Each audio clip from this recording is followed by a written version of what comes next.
Gula Baca SMK Negeri 19 Jakarta. Saya Nika Sulistiani dan rekan saya Aksara Putri Simone. Jadi kita mau ngapain sih? hari itu kita mau ngobrol-ngobrol santai sambil sharing-sharing sama guru yang paling keren loh. Tentang apa?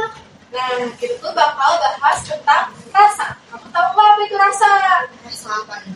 Nih, rasa itu ruang aksi, studi, dan menginspirasi. Nah, itu sih. Daripada kita berlama-lama lagi, langsung aja kita sambut Ibu Fatimah dari SMK Negeri 16 Jakarta. Halo Ibu.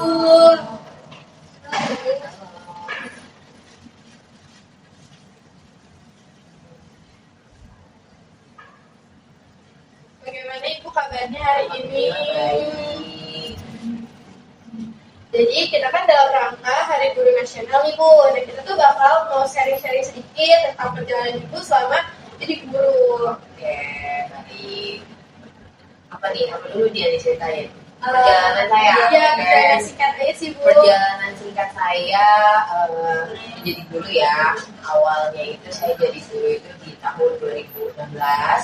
Jadi waktu itu saya sebenarnya belum lulus kuliah. Jadi masih skripsian, tapi saya udah coba buat baru ngajar di sekolah. Nah, tapi kalau misalkan dari kuliah semester awal itu saya udah ngajar les anak SD ya, jadi udah mulai belajar dari situ. Lalu pertama di sekolah swasta dulu nih, jadi sebelum ke SMK 12 saya dulu di sekolah swasta namanya di SMK Bina Karya yang itu dari Jakarta Utara. Jadi dari situ belajar buat jadi guru ya, itu sampai tahun 2020 pas pandemi, akhirnya tahun 2020 saya ke SMK 12 Gitu. Nah kan Ibu tadi bilang kalau Ibu tuh sempat ngajar sambil kuliah dan skripsi juga tuh Ibu. Nah itu tuh gimana sih Bu manajemen waktunya? Kan pasti sibuk ya dua-duanya. Gimana Ibu cara bagi waktunya?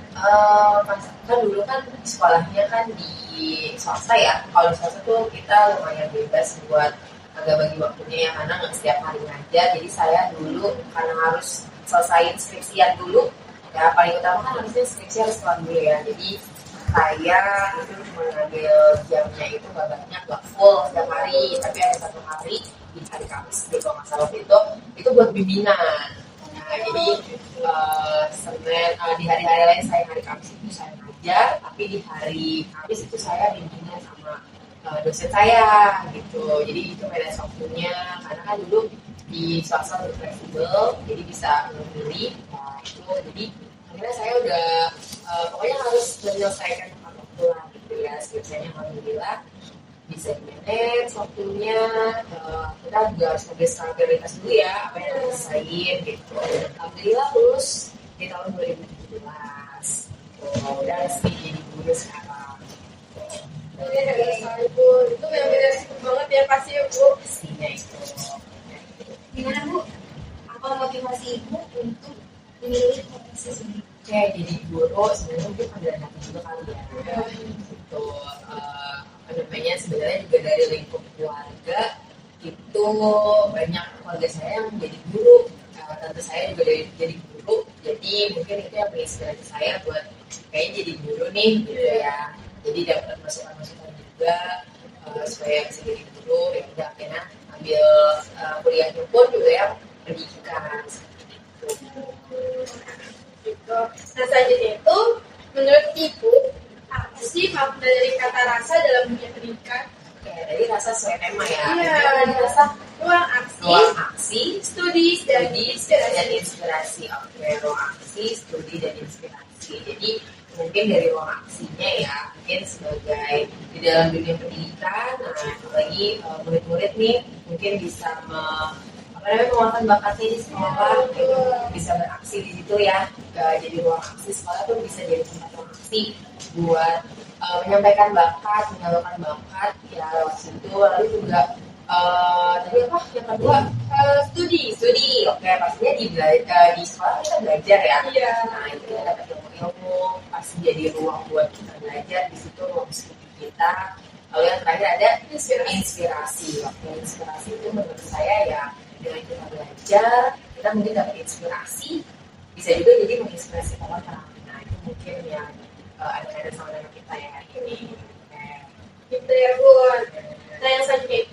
bagaimana ibu menciptakan ruang aksi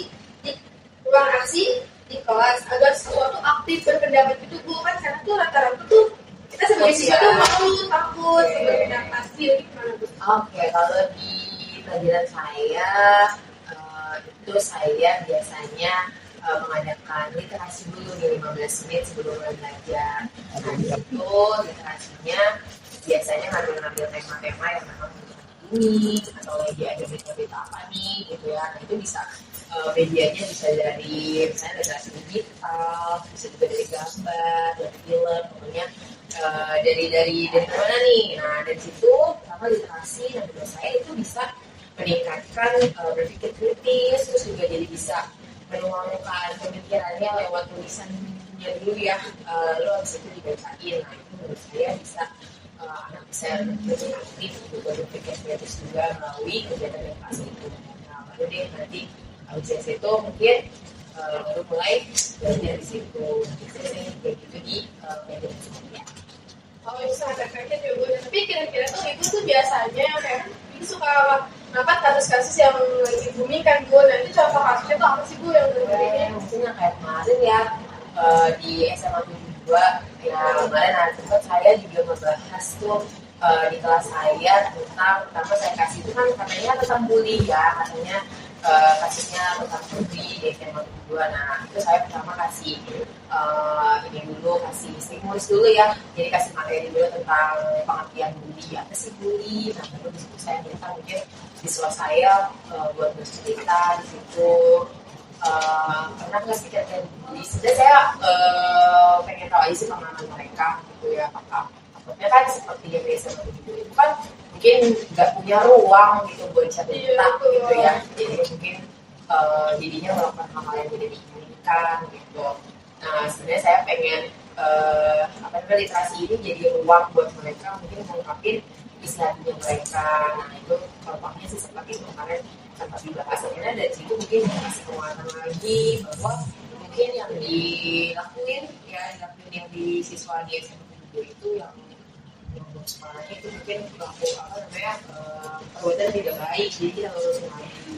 Terus juga saya juga refleksi juga, anak-anak saya perlu refleksi mungkin bisa jadi bukan korban bully tapi bisa jadi ada juga yang pelaku bully. Nah, itu saya refleksi lagi supaya mungkin hal seperti itu juga tidak baik gitu ya, nggak boleh dilakukan. Dan yang memang jadi korbannya ya mungkin bisa lebih memaafkan diri sendiri, memaafkan orang yang udah ngebullynya, jadi nggak ada dendam antara kita gitu ya. Jadi lebih legowo bisa menerima keadaan dengan baik.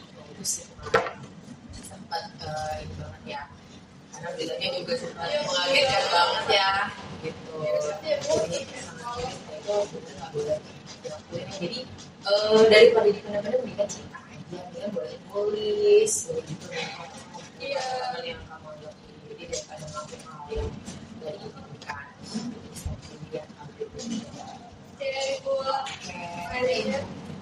Oke, tantangan besar yang mendapat ini dalam kegiatan kalau tantangan besar mungkin lebih ke ini ya, yang sekarang katanya terkenal kan juga mengurangi ya kan, karakternya itu agak lebih kurang. Jadi mungkin tantangannya sih lebih ke sikap ya, buat membentuk karakter anak belajar lebih baik itu kadang agak susah sih. Jadi mungkin di situ tantangan terbesarnya gitu kan. Lagi kan ada yang sekarang kayaknya ada sifat yang mungkin gampang nyerah kayak gitu, terus juga suka ngeluh nih gitu. Jadi mungkin nggak, gaya effortnya mungkin kurang dari anak-anak zaman dulu ya gitu, dari zaman sekolah gitu. Jadi mungkin metode dan metode pengajarannya mungkin juga berbeda. Jadi nggak bisa samain kayak zaman saya dulu sekolah. Yang guru saya tuh zaman dulu kan memang galak-galak gitu ya. Nah, fisik banget tuh mereka kalau anak zaman sekarang kayaknya nggak bisa. Mungkin kayaknya lebih lembut, lebih bisa memberdayakan hati gitu. Lebih ya, kalau mau kita membentuk karakternya mungkin itulah kita harus coba apa namanya, masih pembelajaran yang memang sesuai sama zamannya sekarang seperti itu. Ada sih. Selanjutnya itu, apakah ibu punya pengalaman menarik saat saat siswa beraksi nyata, misalnya kayak lomba atau hal-hal yang lainnya. Oke, lomba pengalaman ya. Kalau menarik menurut ibu tuh apa itu? Pengalaman menarik itu pastinya pernah dong. Karena SMK 16 sendiri itu pasti banyak prestasinya pasti dong. Itu ya Mbak. Alhamdulillahnya seperti itu ada prestasinya. Nah mungkin kalau yang sebenarnya saya waktu itu jadi hobi apa namanya yang ngebina anak ini ya gitu. Ternyata anak itu punya potensi nih. Jadi di kemarin nih belum lama FLS 3N ya bidang bahasa. Nah itu kita ngirim lomba menulis ya, lomba menulis puisi, lomba menulis cerpen, ya ada juga lomba monolog sama lomba baca puisi. Nah alhamdulillahnya di menulis puisi dan menulis cerpen itu kita juara ya, juara 2 ya, yang menulis puisi juara 2 sama juara 3. Jadi kita ngirim 2, alhamdulillah dua-duanya dapat juara. Terus yang lomba menulis cerpen itu saya lomba itu harapan satu bangsa. Nah itu menurut saya pengalaman yang sangat ini ya, karena saya sebagai model turun langsung buat iniin anak-anak nih, melatih anak-anak juga. Ternyata mereka punya potensi yang luar biasa dalam hal menulis gitu. Nah dari situ sebenarnya mereka tadinya emang mungkin coba-coba aja gitu, ternyata mereka punya potensi dan mereka bisa sampai jadi juara ya gitu. Jadi ternyata mereka punya bakat yang bisa terus digali gitu. Mungkin dari situ anaknya jadi semangat, akhirnya katanya sih ikut lomba-lomba puisi, nulis puisi lagi kayak gitu. Jadi kan mungkin punya semangat lagi gitu. Nah itu sih pengalaman yang dapat Menurut ibu, bagaimana cara proses belajar itu tidak hanya menghafal tapi juga memahami dan jadi memahami ya. Nah mungkin kalau di pelajaran saya itu mungkin bisa dengan project ya, jadi anak kita itu project, terus juga kayak tugas-tugasnya tuh bukan yang terjun langsung, yang praktek langsung gitu ya, jadi nggak cuma baca buku teori gitu, tapi project, kolaborasi sama sesama mampu juga bisa. Nah saya itu kita kolaborasi ya buat project. Kebetulan saya mengajar bahasa Indonesia dan saya kolaborasi sama IPA ya, jadi di pelajaran kebetulan saya ada pelajaran di kelas 10 teks laporan observasi. Nah disitu jadi saya kolaborasi sama IPA gitu. Jadi kita memang proyeknya ya mengamati ya, ada pengamatan di IPA juga lagi tentang makhluk hidup nih. Jadi kita waktu itu pengamatan di makhluk hidup sekitar dan makhluk hidup dengan lingkungannya ya gitu. Nah itu berkolaborasi dengan bahasa Indonesia, ada kaitannya sama teks laporan observasi gitu. Terus juga mungkin saya ya itu tadi metode project, itu juga metode pembelajaran yang mungkin menyenangkan ya, supaya anak nggak cuma paham doang tapi mungkin ada yang berpesan di pelajaran saya. Nah yang saya itu bagaimana ibu terus belajar dan mengembangkan diri di tengah tuh perkembangan teknologi dan kurikulum tuh terus baru kan Bu? Pastinya ya kita dulu harusnya selalu belajar terus ya gitu. Jadi jangan kalah, jangan sampai pintaran muridnya nih, nanti kita kalau ditanya sama muridnya kita nggak ngerti apa-apa, jangan ya. Berarti kita harus rajin baca juga, menjaga informasi gitu ya. Saya juga ngajar nih kadang ngambil gimana sih cara belajar yang ngajar yang baik, terus ada aplikasi-aplikasi apa sih. Nah itu biasanya saya nyari gali-gali dari sosial media kayak TikTok gitu ya, terus juga yang explore dari IG kayak gitu kan suka lewat-lewat. Terus gimana sih bikin pokoknya pembelajaran yang menyenangkan kayak gitu. Terus juga biasanya guru-guru juga diwadahi sebenarnya sama dinas pendidikan, dan kita tuh diberikan pelatihan gitu. Jadi untuk misalnya kemarin saya juga lumayan lama nih pelatihan deep learning sampai minat-minat gitu. Jadi memang kita kan lagi menggalakkan pembelajaran mendalam nih kayak deep learning. Jadi saya kemarin dapat pelatihannya lumayan lama nih, berbulan-bulan gitu, sampai nanti dari bulan apa kemarin, dari bulan Juni masalah ya, dari pas kemarin di bulan kayaknya baru berakhir nanti itu berkelanjutan gitu. Jadi diwadahi memang dari diri sendiri itu juga memberikan adanya dulu biar lebih paham, biar lebih pintar lagi ngajarnya. Gimana untuk mengembangkan diri sendiri? Nah, Selanjutnya tuh, Itu ada metode favorit yang biasanya digunakan biar siswa tuh lebih aktif dan oke, metode pembelajaran ya, mungkin lebih ke media kali ya. Saya menggunakan media pembelajaran interaktif namanya Nerpot. Nah, di Nerpot ini pembelajaran interaktif ya. Jadi kayak bentuknya slide-slide, tapi kita online nih ya. Karena mahasiswa bisa pakai materinya sendiri untuk bermain di situ sambil belajar. Ada jawab kuisnya juga di Nerpot. Ada menggambar juga. Nah, itu jadi nggak cuma anak belajar dari itu, tapi ada interaktifnya. Nah, itu saya alhamdulillahnya bisa membuat itu karena waktu itu pelatihan juga. Nah, jadi gue dari juga dapat pelatihan dulu tahun 2020. Nah, sebelum pandemi bulan Januari 2020 saya pelatihan Nerpot, dan bulan Maret tahun 2020 itu pandemi. Nah, jadi itu sebenarnya memang pas banget waktunya habis belajar Nerpot terus pandemi. Nah, gimana nih caranya saya memanfaatkan Nerpot ini buat media pembelajaran saya biar lebih menarik juga, karena waktu itu pandemi kan ya, online semuanya, nggak bisa tatap muka, tapi melalui Nerpot kita masih bisa belajar interaktif gitu. Jadi saya bikin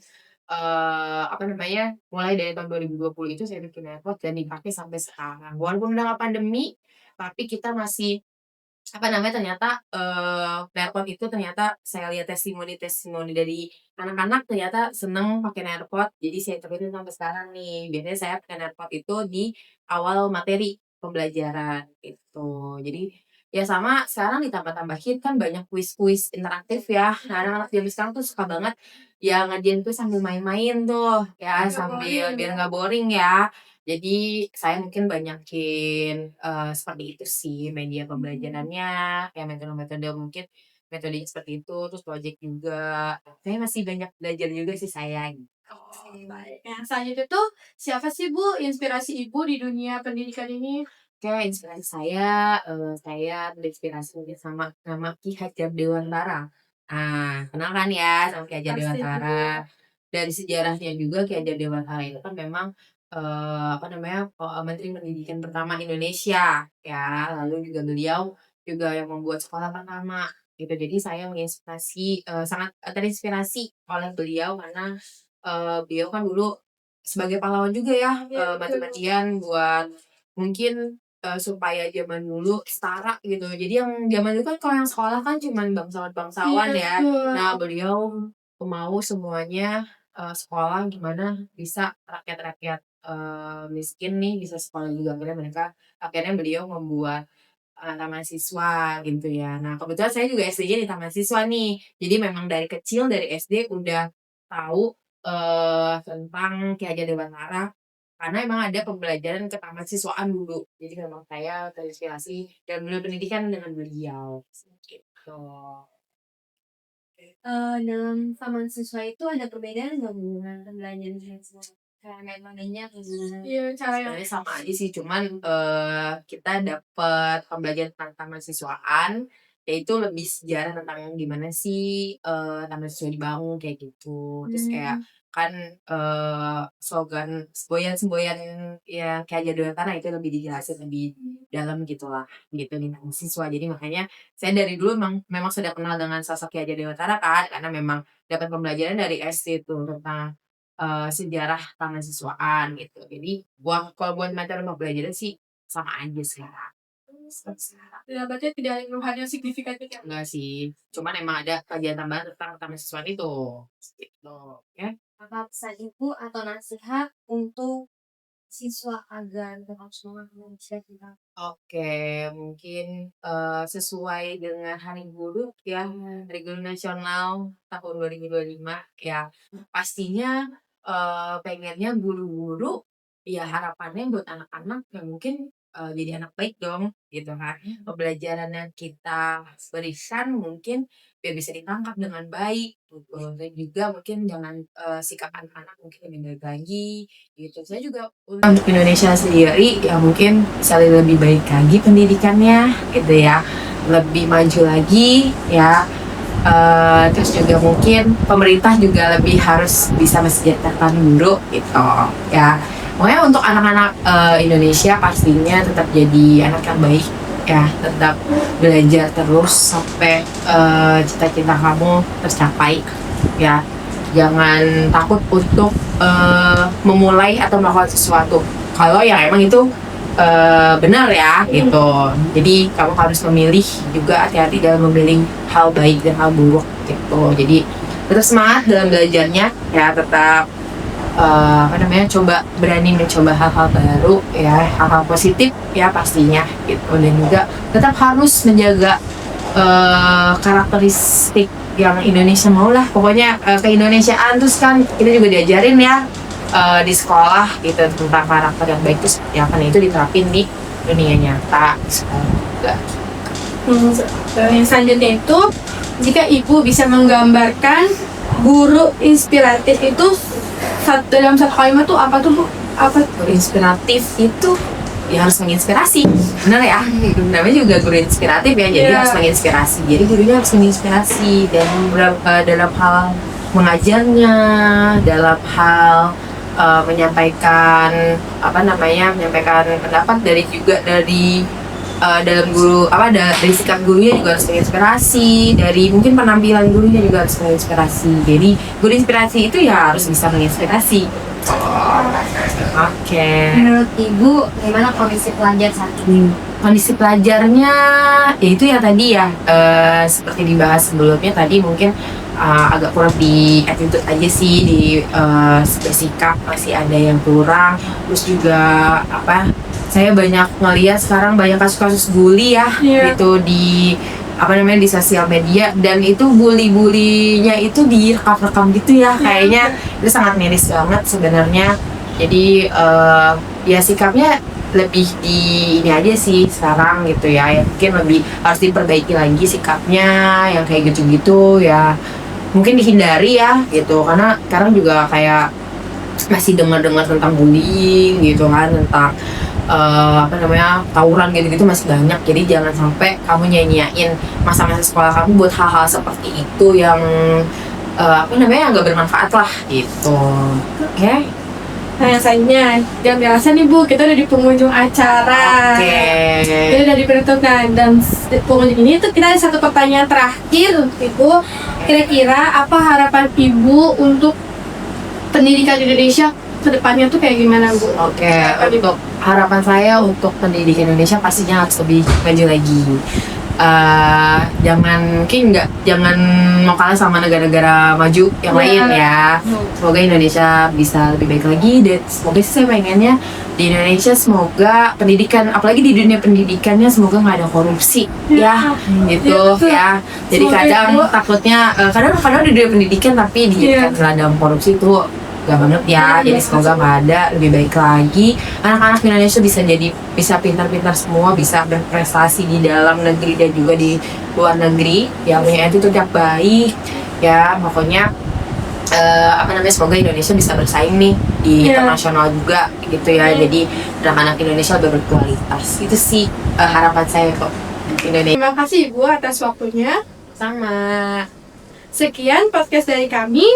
Sebelum itu, kami ingin mengucapkan Selamat Hari Guru Nasional kepada Bapak Ibu yang telah mendidik membimbing anak bangsa tanpa kenal lelah.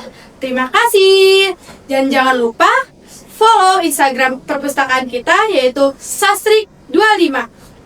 Dan like, comment, dan subscribe channel ini. Dadah. Terima kasih teman-teman. Dah.